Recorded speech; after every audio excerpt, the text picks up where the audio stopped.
Hello, and welcome to our Prep for Library Legislative Day 2020. My name is Leah Griffin, and I have some experience doing lobbying and advocacy work, and I wanted to give you a real quick preview of how the legislature works, what you can expect on Library Legislative Day, and how to prepare for your testimony.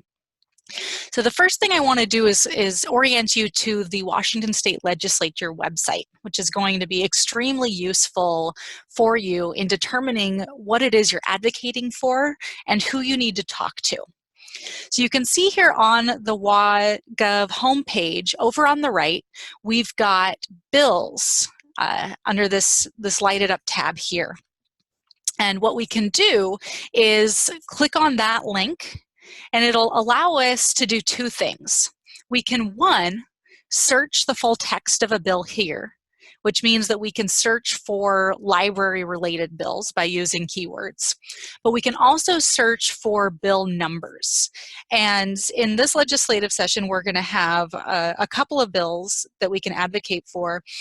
One that I'm going to work on today, as an example, is House Bill 2637.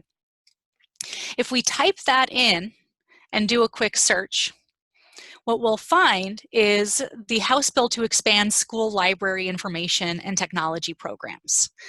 This is the page for the bill, and it gives us a lot of information. You can see the bill status at a glance, and we can see that right now in the House it's been introduced and then it's been sent to committee. If we scroll down the page, we'll be able to see the bill history, and we can see that it's been referred to the Committee on Education. What this means for us is that those are the people who sit on the House Education Committee that we need to talk to in order to move this bill forward. So the next thing that we really want to do is figure out who is going to be on that committee. So if we go back to our home page, the way we can determine that, it's on the right-hand side, we have a link to committees. We have House and Senate committees. We're in the House. And then right here is the House Education Committee. We go to members and staff. And these are the individuals that are going to hear about our school library bill and the people who have all of the power right now to move it through the legislature. They don't put email addresses here on the website. They do have phone numbers, but a pro tip is that in the legislature, the emails are always firstname.lastname@leg.wa.gov. So you can go ahead and email them regardless. But on Library Legislative Day, we're going to meet with them.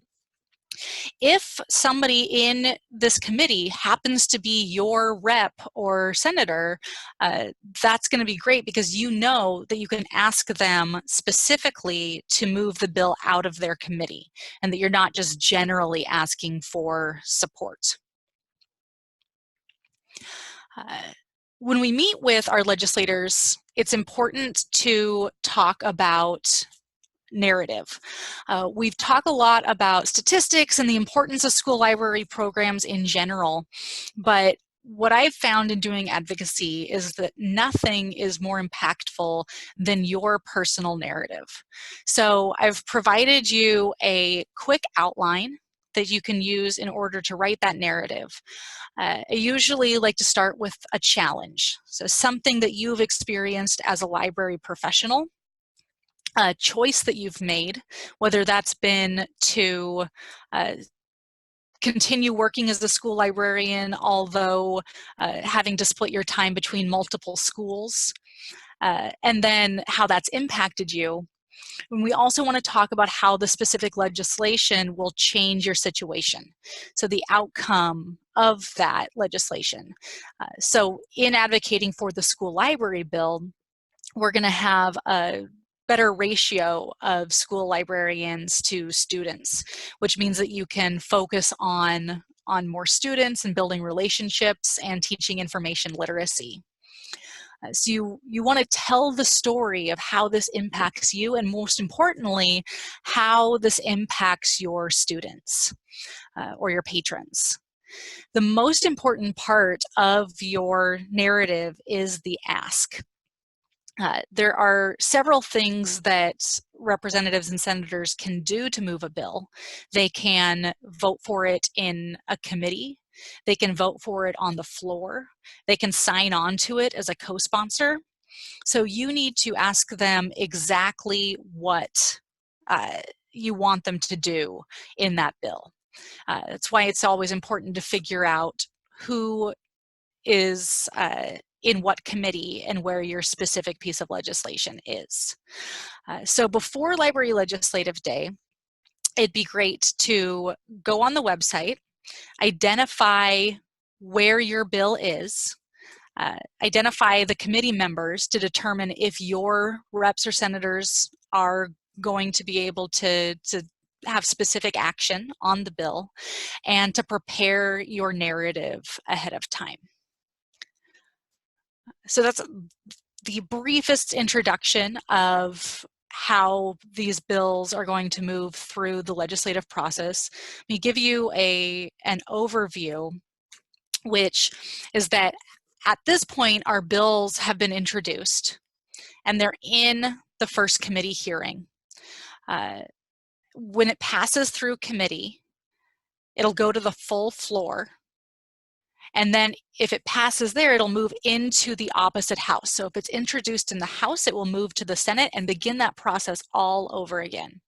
So the way that we can be most impactful in advocating for our library legislation is to make sure that we're contacting the committee members and talking to them as it moves through the House or the Senate. So I'll leave you one more time with the slide for narrative writing. These are the 4 parts, and that's the most impactful and important thing that you can do to make sure that you have the support of your representatives and senators. My email address is lgriffin, L-G-R-I-F-F-I-N, @universityprep.org. If you have any questions about the legislative process or about writing your narrative, I would be happy to talk to you or email with you in the coming days before our Library Legislative Day, and I look forward to seeing everybody there.